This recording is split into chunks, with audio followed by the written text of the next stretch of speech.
Bonjour à tous et bienvenue sur ma chaîne YouTube.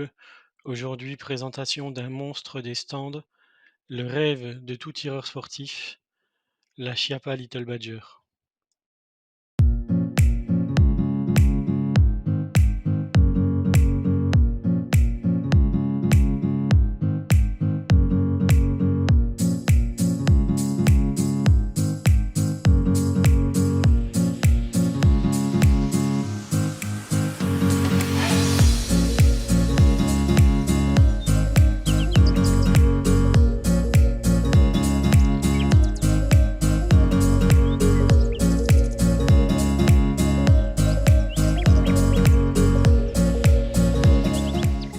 Bien, bonjour à tous et bienvenue sur ma chaîne YouTube. Aujourd'hui, on commence la vidéo avec une présentation de matériel, donc qui est en lien avec la vidéo que vous allez voir. Un sponsor, un partenaire de la chaîne à qui j'ai proposé de tester son matériel. Il s'agit de la boutique JW Sport Store sur AliExpress. C'est une boutique qui vend des choses relatives à la pêche, au plaisir aquatique, des paddles, ils vendent du matériel de tir, donc des sacs à dos, des housses de différentes tailles, de différentes qualités. Ils vendent pas mal de choses, donc je vous mettrai un lien dans la description. Donc, pour commencer, je vais vous présenter ce petit matériel qui m'a été envoyé, et dedans, bien sûr, il y a le sujet de la vidéo d'aujourd'hui. Qu'est-ce qu'on a là? On a là une housse de transport, donc pour transporter une arme qui fait 118 cm. Donc moi, vu que ma carabine de chasse, elle est assez grande, je lui ai demandé de m'envoyer la taille 118. Elle existe aussi en 94 et un peu plus petite, il me semble. Que dire sur cette housse? Donc c'est de la Cordura, donc c'est quand même relativement solide. Il y a des poches un peu partout. Donc là, c'est des poches qui sont séparées en deux, je vous montrerai tout à l'heure, pour pouvoir mettre des chargeurs. Vous avez des poches ici, vous avez aussi une grande poche devant avec des scratchs pour tenir quelque chose. L'intérêt, c'est que vous pouvez la porter de façon horizontale, et ce qui est bien, c'est qu'elle a aussi des anses qui la permettent de la porter de façon verticale. Donc je l'ai emmené au tir hier, moi j'ai glissé 2,22 dedans, et franchement ça n'a pas bougé, hein. Les coutures sont solides, c'est quand même, bon, ça vaut pas spécialement cher, hein. Il me semble que ça doit coûter 25 ou 30 balles. Les coutures sont de bonne qualité, c'est assez résistant, j'ai déjà tiré bien dessus pour voir ce que ça donne. Après, à voir dans le temps. Mais bon, voilà, je remercie la boutique JW Sport de m'avoir fait confiance. C'est le premier partenariat de la chaîne, en sachant que j'avais que 300 abonnés quand ils me l'ont envoyé. Donc je veux dire, c'est relativement gentil, parce que normalement il faut attendre d'avoir des milliers d'abonnés pour que les gens puissent, ou dédaignent, on va dire, vous les envoyer. Aujourd'hui, comme vous pouvez le voir, on a sorti la tenue d'intervention, casque lourd en 3A, gilet pare-balles, cagoule, parce que là on va parler d'une arme de destruction massive des stands, une carabine qui est adorée par quasiment l'unanimité de tous les tireurs sportifs. Je vous présente la Chiappa Little Badger. Bon, je me suis changé, on va revenir un peu à notre sérieux. Donc, je vais vous présenter ma version de la Little Badger. Donc la Little Badger, c'est quoi? C'est une carabine en 22 long rifle, monocoup, avec une crosse squelettique. Vous avez une barre au-dessus, une barre en dessous. Un pseudo rack pour mettre 10 bastos, 12 je crois. Oui, 12. Un canon qui est fait dans un acier, somme toute, on ne peut plus basique. 4 rails Picatinny, un de chaque côté, au-dessus, en dessous. Donc, je précise, l'arme est vide. Donc, pourquoi je dis ma version?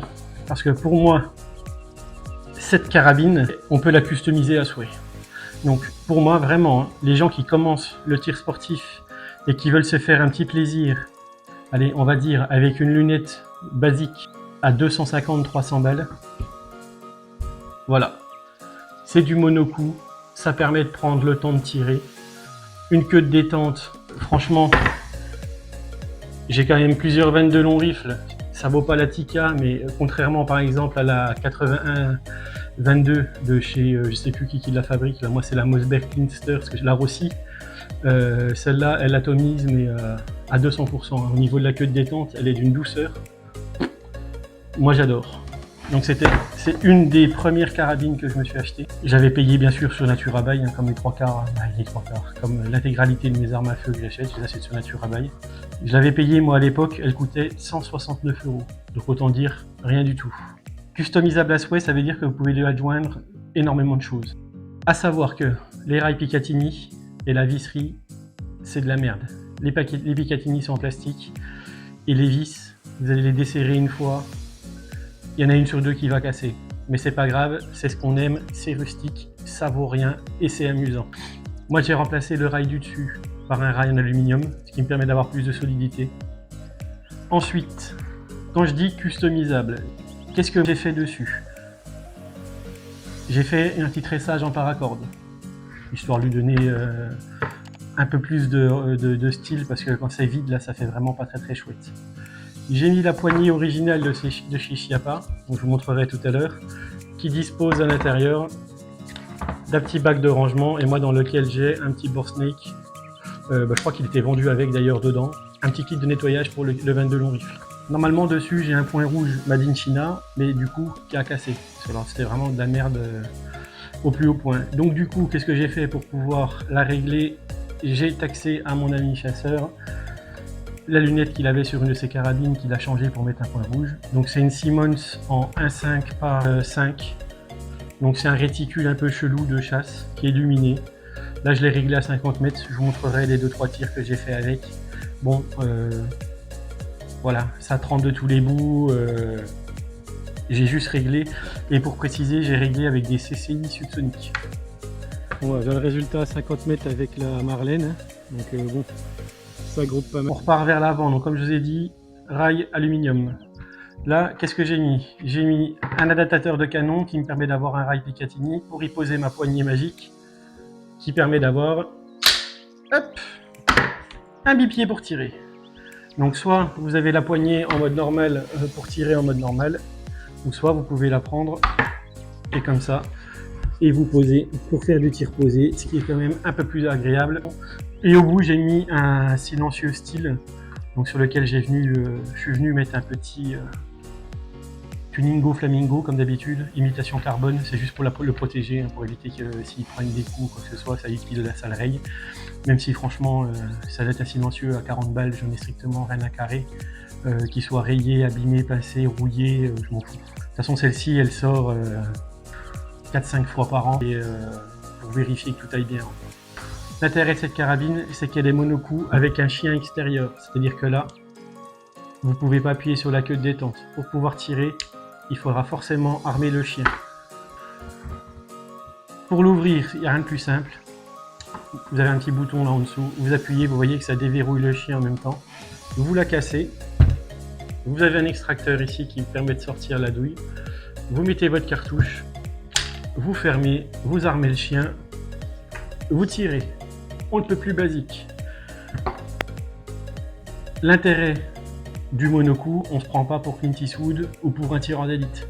Parce que là, on est obligé de prendre son temps pour la rouvrir, pour pouvoir remettre une balle. Tandis que quand on a une culasse mobile, là, crac, crac, crac, bing, bam, bam, bam, bam, on arrose à tout va. Pour, allez, 200 balles, 250 balles, même peut-être 200 balles si on en trouve d'occasion sur Naturabuy ou peu importe.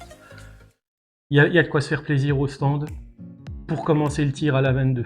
On a un guidon donc, qui est réglable en hauteur et en dérive façon M1. Donc en fait c'est un œilleton qui coulisse de haut en bas qu'on peut dériver comme ça. Et là on est sur un guidon fixe en fait comme ça avec le guidon au milieu. C'est un peu le style qu'avaient les M1 Garand ou ce genre de carabine pendant la guerre. Alors pourquoi j'ai rigolé en disant que c'était l'arme de destruction massive des stands? C'est parce qu'en fait, quand on parle avec des gens ou alors des youtubeurs, tout le monde dit que c'est de la merde cette carabine. Alors, moi personnellement je ne le pense pas. J'ai un ami qui l'a en 17 HMR aussi, et franchement, le 17 HMR c'est une munition qui est extrêmement rapide, Et ça reste précis, quoi, je suis désolé. Bon, là, pas avec une lunette comme celle-ci, mais avec la 3940 que j'avais avant, ou alors même avec une lunette plus grosse, je suis désolé, je tiens le 10 à 50 mètres. Avec la munition que j'utilise depuis le début et tout le temps, parce que j'ai l'impression qu'elle va dans tous mes canons, la Geco 22 rifle, pas la semi-auto, elle pète un peu trop fort, donc, et puis elle est moins précise que la rifle. Donc Geco c'est fabriqué par RWS, donc du coup c'est un gage de qualité quand même. C'est pas vraiment des RWS parce que sinon ils les vendraient pas le mépris, ce prix-là, mais bon. Après qu'est-ce qu'on peut dire d'autre? Ben je sais pas, moi c'est... Voilà. On peut lui donner un look tactical, c'est sympa. Ça permet franchement de s'amuser en plus avec des subsoniques. Mais ça fait mais alors aucun bruit. Vous allez entendre sur la vidéo quand je vais vous présenter la partie où j'ai tiré en stand avec.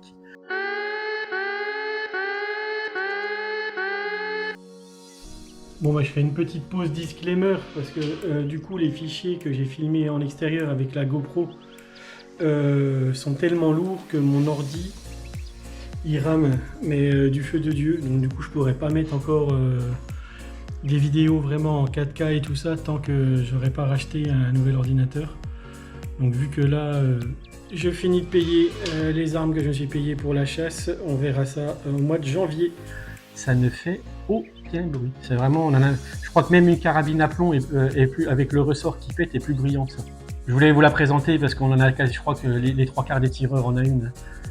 Ou alors on aura possédé une au moins une fois avant de la revendre, parce que bon, il y a des gens qui les revendent, il y en a qui les gardent. Moi je la trouve sympa, donc j'aime bien de temps en temps m'amuser avec. Étant chasseur, je pourrais très bien aussi l'emmener pour la destruction, par exemple pour les ragondins. Hein, ça permet d'avoir quelque chose de simple, léger, en sachant que le but normalement de celle-ci, c'est, je vais vous montrer, je ne sais pas si je vais pouvoir vous la montrer entièrement parce que la poignée va gêner, mais c'est extrêmement transportable parce qu'elle se replie. Donc si on enlève la lunette et qu'on la met d'origine, ou alors avec les poignées, il me semble que JP il a une poignée, c'est que c'est séparé au milieu et du coup la crosse, elle peut vraiment, le canon peut vraiment se rabattre dans la poignée. Elle se replie, elle a une petite housse de transport. Bon, ça fait vraiment carabine de braconnier, mais de toute façon braconner avec du 22 long rifle, je vois pas ce que vous allez tuer à part un écureuil, un lapin si vous avez la chance d'en voir, et puis en sachant que les écureuils c'est protégé, déjà on n'a pas le droit de leur tirer dessus, et puis les lapins, voilà quoi. C'est transportable, ça pèse je sais pas trop combien, ça pèse que dalle, voilà. Et même si vous aviez pas de bipied comme moi, ou même la poignée, vous la tenez comme ça en fait, on la tient comme ça. Voilà, hop, et puis du coup on peut tirer comme ça. Voilà, c'est vraiment, ouais, c'est un petit jouet quoi. Moi j'aime beaucoup. Après les gens critiquent, aiment ou aiment pas, peu importe. Mais bon,